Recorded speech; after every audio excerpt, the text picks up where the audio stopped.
Hey guys, in today's video, I'm just going to get really real with you about my experience and how I think the church misses the mark on their response to mental health issues, my experience with it. And hopefully this will be a place for you to know that you're not alone and to maybe get a few tips or some insight that I've learned along the way. Over this last year and a half, to be frank with you, I've just been experiencing a lot of panic attacks, like a lot. And it has really challenged me. There'd be days where, there'd be a trigger happen or something would come about and it would take me out for an hour, a couple hours.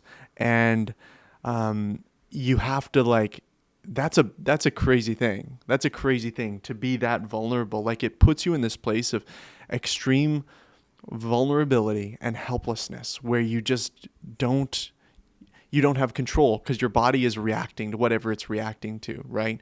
It's this like very intense reaction to something that isn't currently going on, but it's reacting to something, fear, anxiety, a thought, whatever, or just whatever. Like you don't know sometimes, right? In the middle of kind of dealing with this and kind of sorting through this stuff, and I heard a pastor say that PTSD doesn't exist. PTSD doesn't exist.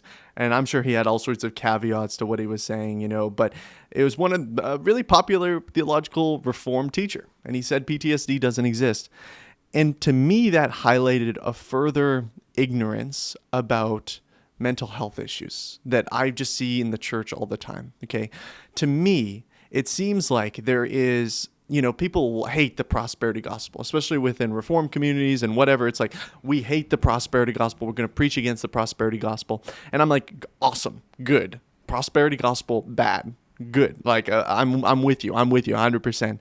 But then when it comes to mental health, it almost seems like there's some sort of mental health prosperity gospel going on. And let me explain this to you, at least the way I see it.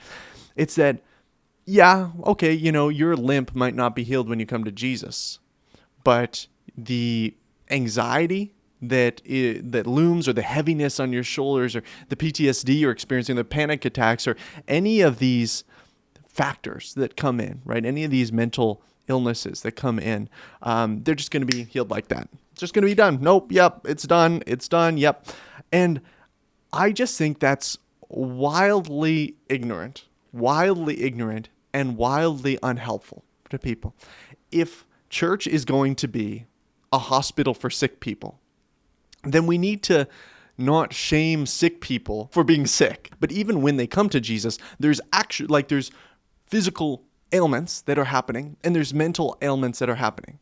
Do those have spiritual connections? Yeah, they definitely do. I 100% believe they do. But it still means that healing needs to take place. The way that this has been dismissed so many times, and with anxiety, it's just like, well, just trust God more. Trust God more. Could that be a factor? Like, could lack of trust be a big factor in somebody's anxiety? Yeah, it could be, definitely. But but it's not always that's not everything. Okay, that's not the complete story. And it's also like, well, you can't just say to somebody, trust God more, and then the anxiety's gone. There's deeper things happening there. You could say with panic attacks, you're like, well, why are you panicking? Why are you having this response? Nothing's going on. You just need to trust God. You just need to rely on Him. You just need to. And I'm like, I've been trying. Like, you don't think that this is a scary thing. This is not a fun thing. Anxiety is not a fun thing. Depression's not fun. So it's like, what? It's not like just like a nice little pleasure sin. No, man. People are struggling. People don't know how to get out of it. People are reading the word. People are trying to figure out their way, but it's hard.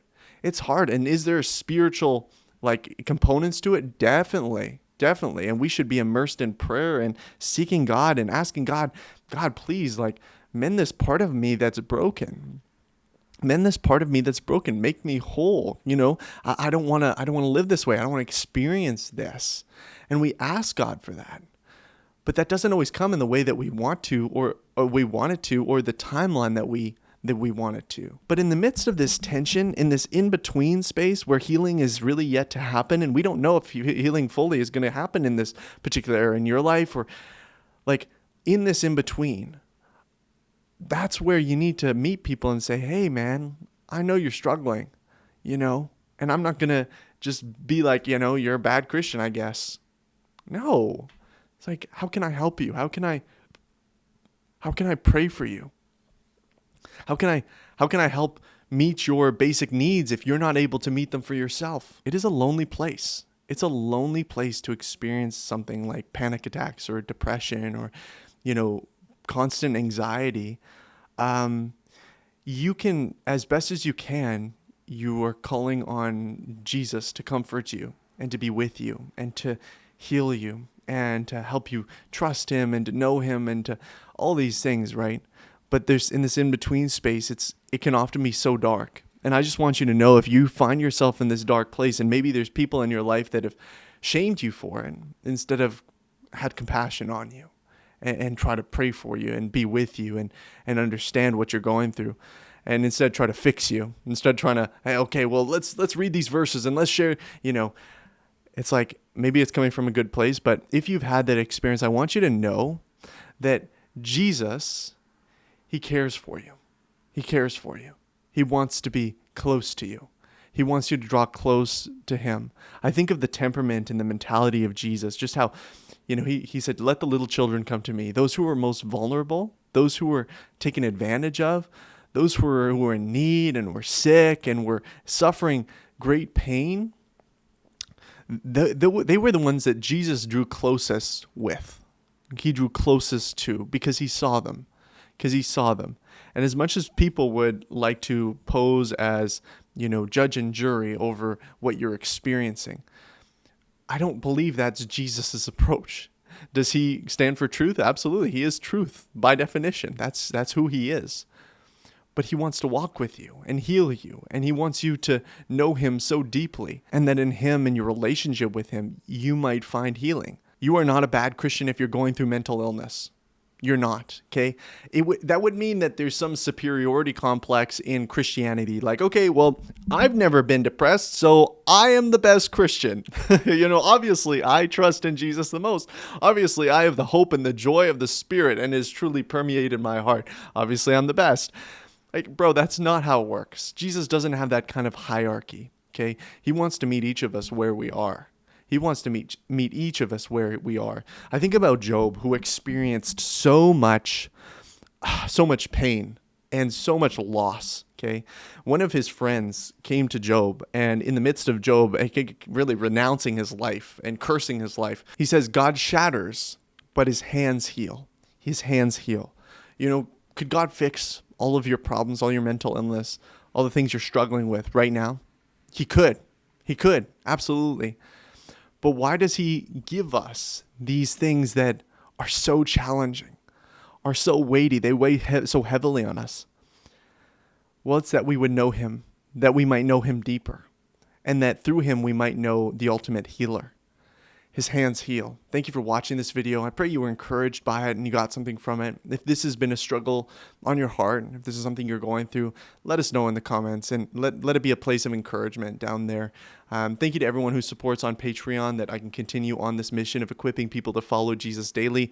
I'd really encourage you, if you want to support what I'm doing, do it on Patreon. Become a part of our community. That would be such a big help. Until next time, God bless.